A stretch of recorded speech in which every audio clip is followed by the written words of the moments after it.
வணக்கம் சார். வணக்கம் சார், சொல்லுங்கள். இப்போ ஏதோ சில காரணங்களால் சின்னவங்களுக்கோ பெரியவங்களுக்கோ கண்ணில் பாதிப்பு ஏற்படுது. அதுக்கு ஆப்ரேஷன் பண்ணி லென்ஸ் வச்சுமே சிலருக்கு சரியாகிறதில்ல. இப்போ அப்படிப்பட்ட நபர்களுக்கு நீங்கள் மருத்துவம் கொடுத்து சரி பண்ணிக்கிட்டு இருக்கீங்கன்னு நாங்கள் கேள்விப்பட்டோம். இப்போ சமீபத்தில் யாருக்காவது மருத்துவம் கொடுத்து சரி பண்ணியிருக்கீங்களாங்க சார்? இப்போ நம்ம சமீபத்தில் நம்ம பண்ணியிருக்கோம். இப்போ கேரளா திருச்சூரில் இருந்துட்டு வந்திருந்தாங்க. அவங்க வயசு 70 வயசு ஆயிடுச்சு.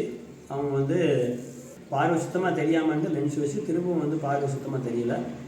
அதன் பிறகு பார்த்தீங்கன்னாக்கும் அது வலது கண்ணில் அப்படி இருந்துச்சு. இடது கண்ணில் பார்வை ரொம்ப கம்மியாக இருந்துச்சு. அதுக்காக ஒரு 35,000 செலவு பண்ணி ஒரு இன்ஜெக்ஷன் போட்டேன். அடுத்து தொடர்ச்சி அவங்க இன்ஜெக்ஷன் பண்ணணும்னு சொல்லியிருந்தாங்க. அவங்க அதன் பிறகு நம்மக்கிட்ட வந்தாங்க. அவங்களுக்கு ஒரு 12 நாள் மருத்துவம் அவங்க தங்கி இங்கே மருத்துவம் பார்க்கணும்னு சொன்னோம். மருத்துவம் எடுத்துக்கிட்டாங்க. சுத்தமாக பார்வை இல்லாத கண்ணில் பார்வை கொஞ்சம் தூரம் நல்லா தெரியுது. இந்த இன்ஜெக்ஷன் போட்டும் பார்வை கம்மியாக இருந்து அந்த ஃபுல்லாக நல்லா தெரியுது அப்படின்னு சொல்லிட்டு அவங்க சொல்லியிருப்பாங்க. அந்த பதிவில் அடுத்து வர்ற பதிவில் நீங்கள் உங்களுக்கு பார்க்க முடியும். லென்ஸ் வச்சும் பார்வை இல்லாத நபர்களுக்கு நிச்சயம் பார்வை போய் முடியும். அதே போல் இடையில பார்வை பறி போயிட்டாக்கும் காயங்கள் மட்டும் இல்லாமல் பறி போயிடுச்சுனாக்கா அந்த பார்வை கொண்டு வர முடியும். என் பேர் தங்கமணி.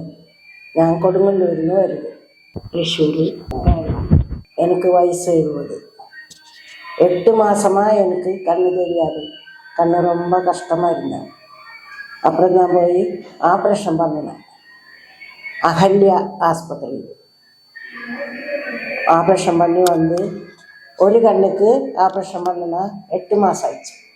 ஒரு கண்ணு ஆப்ரேஷன் பண்ணி 4 மாதம் ஆயிடுச்சு. பார்வை இல்லாத நாங்கள் போய் ஆப்ரேஷன் பண்ணினேன். இந்த வலது கண்ணில் லென்ஸ் வச்சுருக்கு.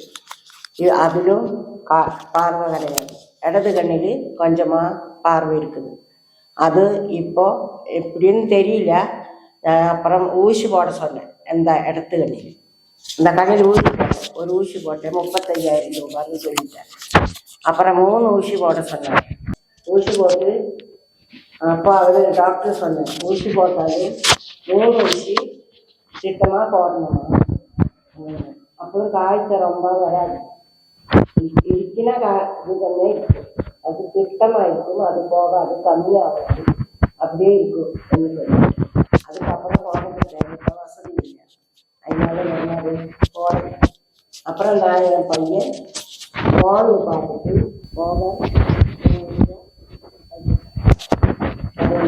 என் பையன் சொன்னேன், எனக்கு இந்த வலது கண்ணு கொஞ்சம் கூட தெரியாத கண்ணு லென்ஸ் வச்சிருக்கேன். இந்த கண்ணு வலது கண்ணு, இந்த கண்ணில் நல்லா பார்வை தெரியும்.